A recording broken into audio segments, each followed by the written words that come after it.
Hey dudes, I'm Scoobert Doobert. Welcome to Beats and Brews. Today I'm going to make some music and I'll make some beer. So today I'm going to compose a remix of the San Diego Chargers theme song, rest in peace, and homebrew a recipe that I developed that I'm going to just call a San Diego style pale ale. So let's just kind of get into it. So first off, you just got to burn enough calories so you can drink all day. More miles, more beer, miles, more beer. Oh, the archers. Should I dye my hair silver, go to the archery, and become a real-life Legolas? I've been playing too much D&D. Here's my home. And then second, you got to get the water right. So I went over to the local laundromat. They have 25-cent gallons of RO water, reverse osmosis water. Since beer is mostly water, and brewers, they just call this liquor. So I went down to Home Brewing on El Cajon and grabbed my grain bill. I'm going to do a little over 2 gallons of water to get my mash thickness at 1.75. So this here is the mash tun. This is basically just an insulated cooler that is converted with a little thing inside to filter out the grains. What I'm going to do is I'll put the grains in there with some hot water, just let it basically steep like it's tea for about an hour. And what I'm doing is a single infusion mash, so it's just one temperature. I just hit it at 152 and try and hold that for about an hour. And what that does is it converts the starches in this grain into something that can actually be munched up by the yeast and turn into alcohol. So yeah, we're just gonna basically get this going, and then after that I'll make some music just because I have to wait for like an hour. Here's the grains I was talking about. Let's check out this mash temperature. Right on, a little hot. Yeah, all right. Let the mash begin. So just gonna chill here for an hour. I'm gonna drink some beer. Get my sparge water heating. That's gonna be the water that I add after the mash. I'm gonna drink some of this tasty brew. It's by Frame, and it's a pilsner. Can't open it like that. I've got the sample feeling pretty good now.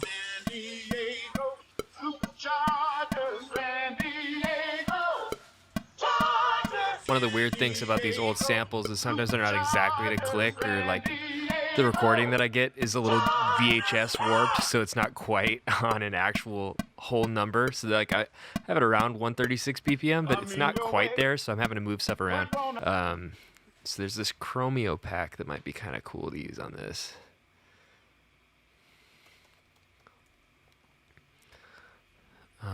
Kick. Yeah, there you go. New disco.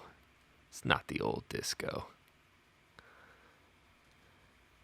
Alright, this is going to be kind of crazy.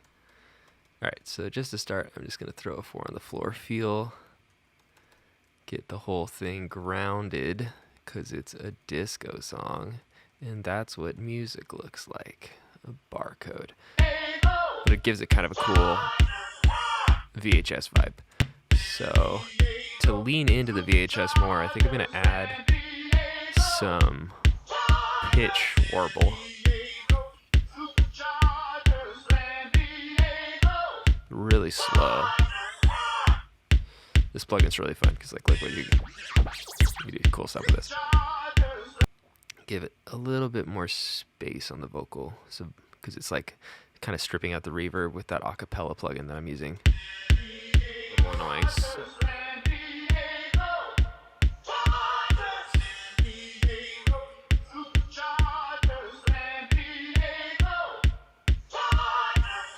It's kind of like he's in a cave, but that might be okay. For this kick, it's kind of annoying me. It's a little too EDM, so I want to bring it back into the Scoobert verse. So I need something like this. This is kind of a cool preset. Just destroys the low end, so I always have to play with it. But so what this does is it just kind of makes it sound like it's coming through a tape machine. I usually start kind of with a hip-hop sensibility, but then I bring back a little bit of the hi-fi. Let's see what they have for hi-fi. It's kind of cool.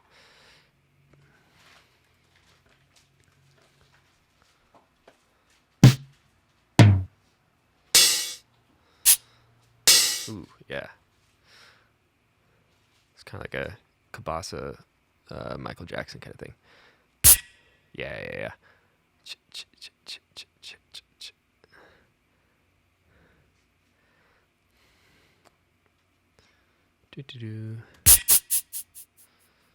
kind of cool.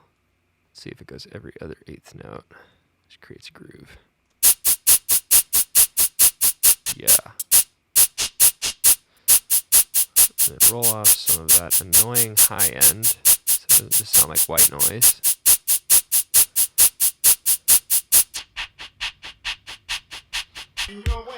Yeah. I'm trying to get like a phase going. Just has a little more momentum. That doesn't sound bad. Doesn't have to be too phasery. Pull it back a little bit.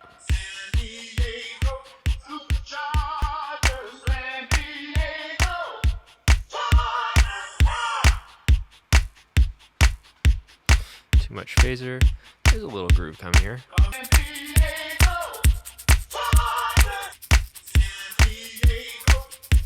I kind of like having the bleed of the charge. Okay, I kind of want to get that again in this second version of this. Okay. This is going to feedback if I leave that on. And I'll put that against the other one so we have like stereo shakers.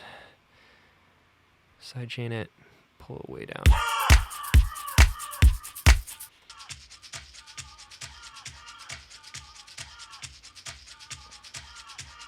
Cool. I really like the way that, I'm not sure if you can really hear it, but like the bleed created this weird thing. Jazz. Let's see if I can really kind of double down with it with this.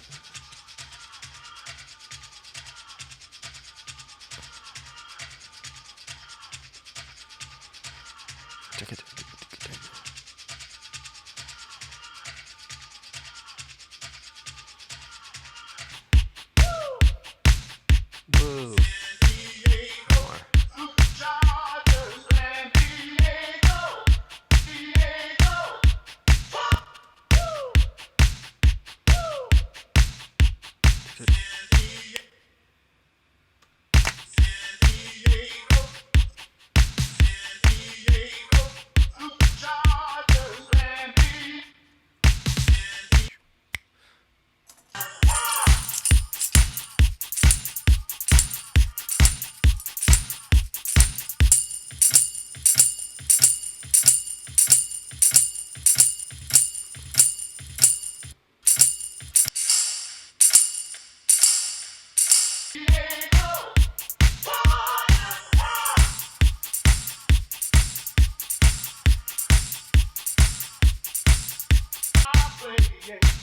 Alright, yeah, it's a pretty good feel for drums.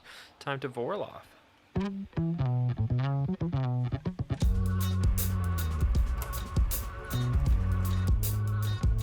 So this is beer before it's beer.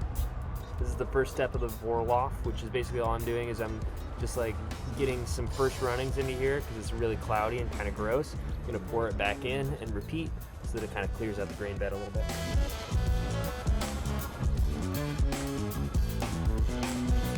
Time to sparge. Sparging is where we hit the grain with much hotter liquid to try and flush out all the rest of the sugars so we get better fermentability. So I'm gonna dump some hot water in here. I tend to spill it on myself and give myself burns.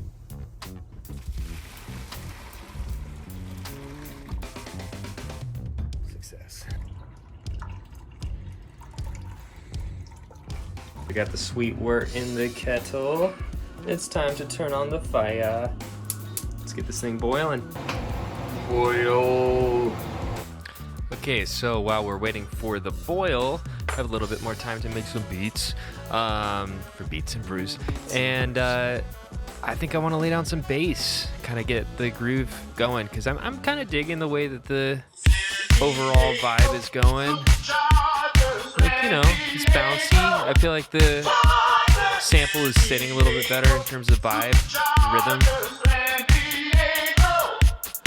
nice little like tambo hits.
Adding my immersion cooler so that it can boil for a little bit. Let's crank this heat up a little. And sanitize that sucker. I also put some Whirlpool in there, which is Irish moss, which is a coagulant, and it will drop some of the hazy bits out of solution because this isn't trying to be a hazy beer, yo. And that's a long enough boil. Flame out. This one is getting some extra water just in case I need to fill up the carboy a little more. And then some leftovers. And here we are getting our cooling situation going. I'm gonna measure about an ounce of each. Hops. A little hotter than I wanted to knock these in, but hopefully the exchanger will cool it down pretty quickly. And hoping to get these around 180-ish. So that I can let the hops hang out for a bit. Oh yeah. And call it a hop stand. Make some star sand solution to sanitize the carboy before we put it in.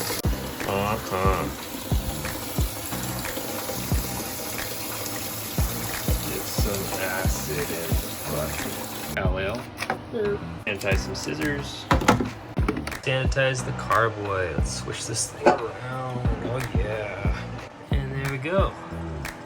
The wort is boiled. Added the hops. Now it's in the carboy. Now I just need to slosh this around for about 10 minutes, and then I can pitch my yeast.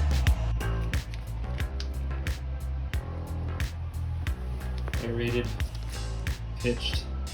Time to plug this guy up. Alright, next day, and this dude's starting to look pretty good. See that? That's the Croissant.